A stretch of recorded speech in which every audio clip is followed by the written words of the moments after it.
We all know there are countries around the world that are not trusted by other countries. Is Canada becoming one of those?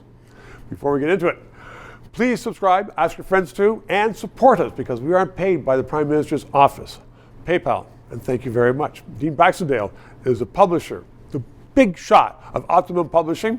It's international. Joins me now because you do business all around the world. So before we get into things like statecraft, is Canada and the business community in Canada, are we still exalted like we used to be? I think the business community certainly still has cachet around the world because of some of the capabilities that we have technology-wise, as well as obviously our resources. However, wait. Resources? We aren't allowed to sell them anymore. Prime Minister said no business case. I was about to get to that point. Sorry. And unfortunately, we have a government that is hamstringing our businesses across the country in terms of bringing some of these essential and critical resources to the world. And quite frankly, playing our role as a sound partner with like-minded democracies. So we are being diminished. Somebody would say that we're being close compared to Bulgaria now. But you travel around the world a lot. And I know I won't go over your itinerary for the last few months, but I know you've been around the world.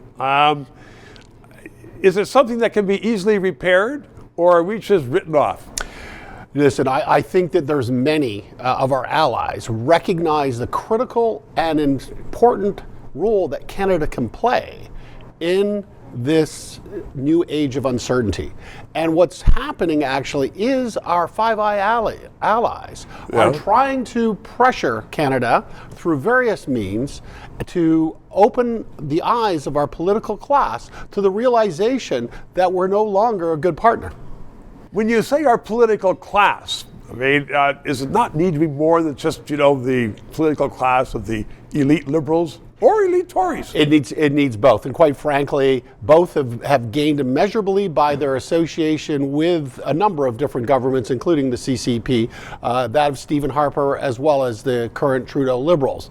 We all look towards China as a potential panacea for trade opportunities, for our oil and gas, our resources, but they're our enemy. And let's make no mistake about it. We are at war. They're at war with us, and they're not interested in peace, freedom, or democracy. Now there is a problem because you sound almost like talking about the British royal family, part of it during World War II, playing footsies with the Nazis. On one hand, we want business. The other hand, they're our enemies. Absolutely.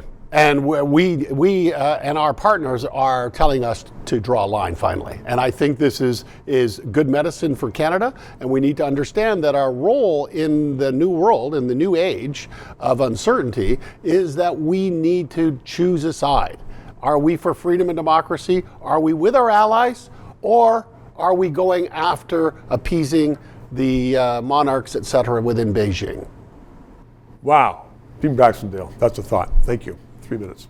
This show provides independent analysis of the issues. We are not paid by the government. And as I am finding, so much business in Canada relies upon various governments that they don't want to sponsor or advertise on a show which may become controversial, which talks about liberty, freedoms, sometimes criticizes government. I've had guests on that support the government. But people are saying, you know what? We don't want to bite the hand that feeds us, i.e. government, which is why I hope you'll subscribe and contribute to keep this show on the air.